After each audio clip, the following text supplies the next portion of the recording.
ہم سے پوچھتے ہیں کہ بتاؤ حیدرآباد میں تمہارے 7 MLA ہیں، تم نے کیا کیا؟ میں جمال پور کی جنتا کو ایک مثال دے رہا ہوں۔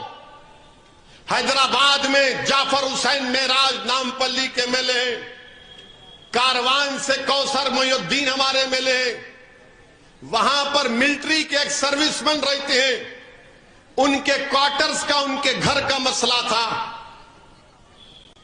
ان گھروں کو ہم نے گورنمنٹ سے نمائندگی کر کے چیف منسٹر کے پاس جا کر ہم نے گورنمنٹ سے ان کے گھروں کو ریگولائز کرا دیا۔ اور کیسے کروایا؟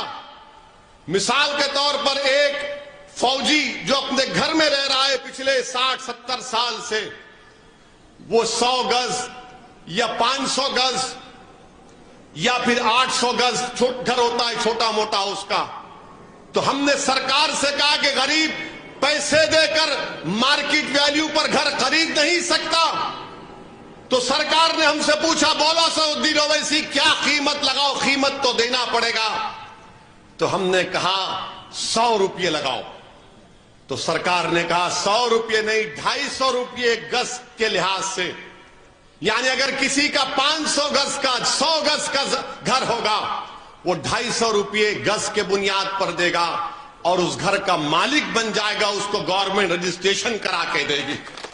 ہمارا کوئی منسٹر نہیں ہے تلنگانہ میں، کوئی منتری نہیں ہے ہمارا، وہ پورے کے پورے جو فوجی دارالسلام آ کر ان کی آنکھ میں آنسو تھے، انہوں نے کہا شکریہ ادا کیا کہ 250 روپے میں فی گز، یہ حیدرآباد میں کیوں؟ کیونکہ ان کے نمائندہ تھا، ان کا ووٹ تھا، ان کا اتحاد تھا، ان کا سیاسی شعور تھا، جو سرکار کے پاس جا کر لڑ کر یہ کام کرا سکے۔ کہ یہ کام جمال پور میں، گجرات میں، احمد آباد میں نہیں ہو سکتا؟ ہو سکتا ہے میرے بھائی۔ 10 کروڑ کی لاگت سے ایک ویدھان سبھا میں نے بچیوں کے لیے انٹر اور ڈگری کالج بنوایا، صرف 10 کروڑ کی لاگت سے۔ 100 کی تعداد میں ہماری بیٹیاں جا کر اس کالج اور ڈگری کالج میں تعلیم حاصل کرتی ہیں۔ میرے عزیز دوستوں اور بزرگوں، تلنگانہ میں ہم نے سرکار سے نمائندگی کر کے السنکھیک سماج مسلمانوں کی تعلیم کے لیے 6ٹھی جماعت سے 12ویں جماعت تک 60,000 السنکھیک سماج کے مسلمان لڑکے اور لڑکیاں اسکول میں پڑھ رہی ہیں فری میں۔ بچیوں کا ہاسٹل، کالج الگ، اسکول الگ، بچوں